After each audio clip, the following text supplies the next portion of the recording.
Hello po, magandang araw po sa lahat sa bumubuo ng Ako Bicol Party List. Ako po si Christine Rosel Bilista, 31 years old po, na tubong Camarines Norte, Jose Panganiban po, na ngayon po ay nasa Las Piñas City. Ngayon po ay kasalukuyan ko pong linalapit ang aking anak na si Caitlin Kate Misia, 5 years old, na meron pong sakit na multiple congenital anomalies, global developmental delay, congenital heart disease, patent ductus arteriosus, focal epilepsy po, saka post-op na po siya ng colon disease, Hirschsprung disease po. Last year po, kaka-opera lang po niya.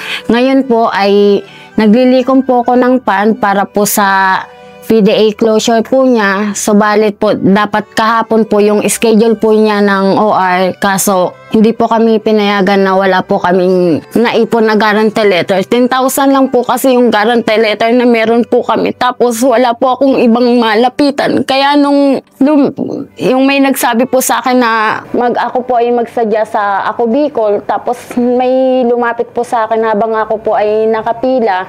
Dun, sinabi niya po na kung gusto kong manawagan. Sabi ko, mananawagan po ako kasi hirap na rin po ako makalikom eh. Gusto ko na po kasing gumaling yung aking anak dahil halos 5 years na po siya ng battle, lagi po siya na o-operan. Bali pang 5 operation niya na po ito sa una niya po ito sa heart.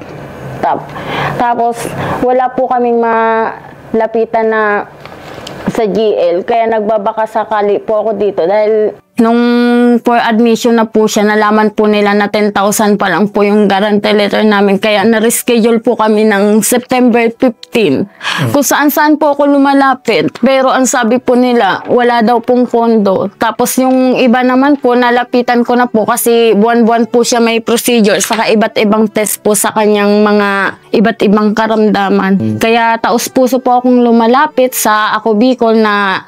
So, Mami, so kanya pong dinadala ay meron sa heart, meron sa internal.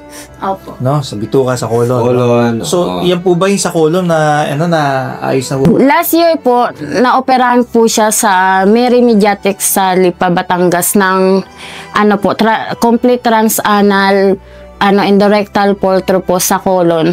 Tapos halos isang buwan din po siya noon na hindi makalabas sa ospital. Kung saan rin po ako nananawagan na mailabas po siya.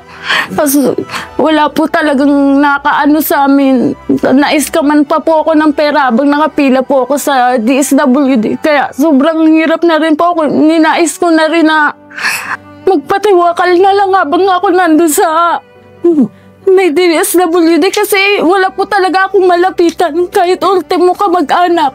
Ang nilalapit ni nanay sa ni Caitlin yung PDA closure niya. PDA closure. Yun ang nilalapit niya. Yung siguro unang step, no? Yun ang kailangan. Ngayon na naghahalaga yun ng mga 250. Tama ba? More or less? Lumapit po kayo dito eh. Siyempre, hindi na po kayo mabibigo, no?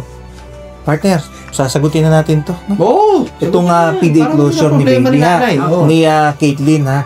Para matupad na yung kanyang pangarap sa buhay na gustong maging pulis. Ako po'y taos-pusong nagpapasalamat po sa Ako Bicol Party List na isa po ako sa pinalad na makapanayan po dito at makapunta po dito sa inyong radio station. Maraming salamat po na hindi ko na po problemahin yung guarantee letter kasi kakatext lang din po kanina nung doktor niya. Tinatanong po kami kung may GL na kasi sayang po talaga yung schedule. Nagpapasalamat po ako sa Ako Bicol na ako po ay inyong natulungan para po sa aking anak. Humingi po ako ng tulong sa inyong lahat na pwede po kayong magpadala dito sa aking GCash account na 0915-729-8048. Christine Bilista po.